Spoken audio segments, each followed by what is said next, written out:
The Man Who Missed Killing Hitler by 13 Minutes.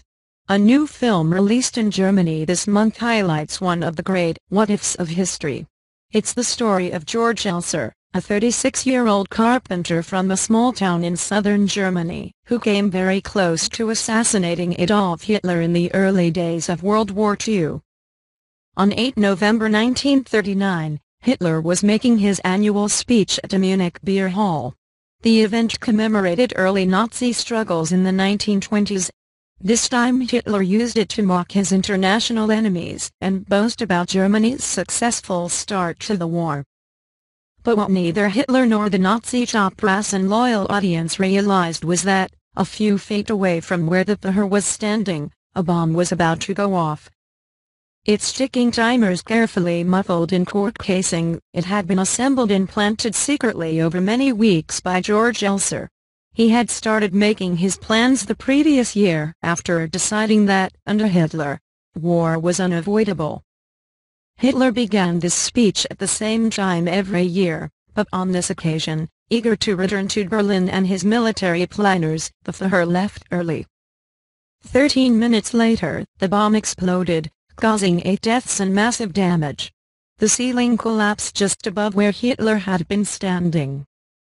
It's those crucial 13 minutes that provide the title for the new film about Elser, directed by Oliver Hirschbiegel, whose earlier credits include Downfall in 2004 and Diana in 2013.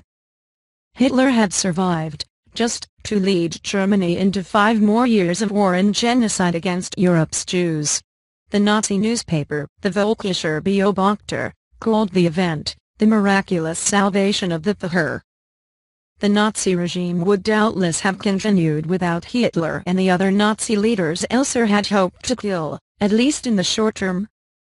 But historians believe Hitler's death in 1939 could have shortened the war, and possibly prevented much of the suffering of the Holocaust.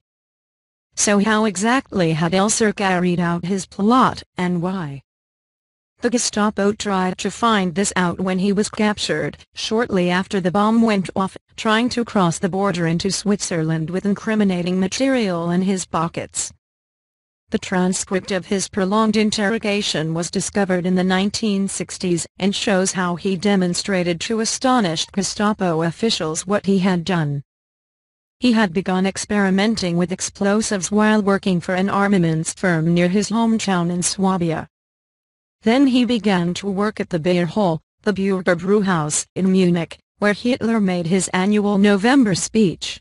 This is where his carpentry and joinery skills became invaluable. For more than 30 nights he arrived late in the hall for a meal, then hid himself as it closed, and set to work overnight when everyone had left, hollowing out the pillar by the stage to make space for a bomb. It was all meticulously planned and concealed.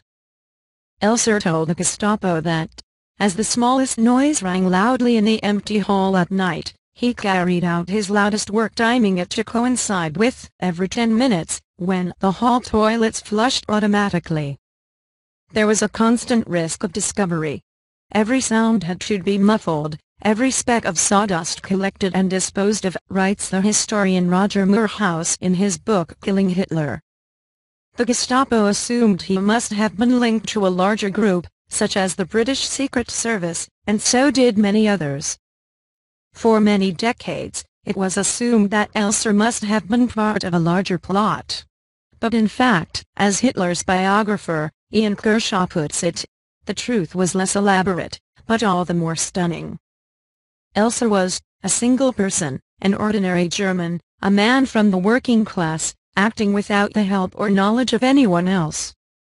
Despite a brief association with a communist group, he was not overtly political. Rather, as Moorhouse puts it, he had a profound sense of justice, and he was concerned about the problems faced by ordinary workers under the Third Reich. When the Nazis came to power, he began, as the new film depicts, to make small gestures of defiance, such as refusing to listen deferentially to broadcast speeches by Hitler. By the late 1930s, following the Nazi annexations of Austria and part of Czechoslovakia, he was also concerned about Hitler's drive towards war. He knew his bomb might kill many people. "I wanted through my act," he said, "to prevent even greater bloodshed." Elser remained a mysterious and controversial figure for decades. Instead of being killed immediately, he was kept alive in a concentration camp during the war and only finally executed in 1945. This prompted speculation about who he might have been working for and whether he might in fact have been the Nazi stooge, his failed plot designed to boost Hitler's popularity. His family was ostracized in his hometown for decades, part of a guilt-ridden German response to the whole question of anti-Nazi resistance. All the people who did something against the Nazis were seen as traitors, not only in Nazi Germany but also in post-war Germany, says Johannes Tuchel, Elser's co-biographer and director of the German Resistance Memorial Center in Berlin. If one man is able to make an assassination attempt against Hitler, not the head of the armed forces, not someone from the political elite, what did it say to Germany's society? They knew they had to do something against Hitler, but they didn't. One assassination attempt was well known in post-war decades. The 1944 bomb planted at Hitler's military headquarters by Claus von Stauffenberg, part of a resistance group among the military and political elite. But resistance at lower levels, for example by communists and trade unionists, was barely acknowledged. Last year, finally, German Chancellor Angela Merkel acknowledged Elser as a hero of anti-Nazi resistance, describing him as one who struggled on his own to try to prevent the war. Johannes Tuchel hopes the new film will make Elser and his story much better known, though he says he doesn't want him to become a big national hero. "I want him as a man who, in a dark time for Germany, showed us that not all Germans were Nazis," he says.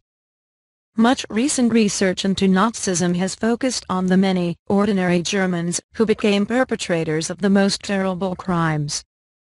Elser's extraordinary story reminds us that there were some ordinary Germans who behaved in a very different way.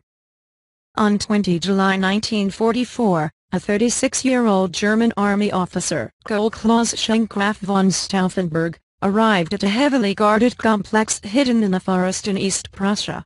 His mission was to kill Adolf Hitler. The Wolfschanze, or Wolf's Lair, was Hitler's secret headquarters on the Eastern Front. Stauffenberg was attending the daily briefing between the Fuehrer and Germany's High Command, but in his briefcase, he carried a bomb,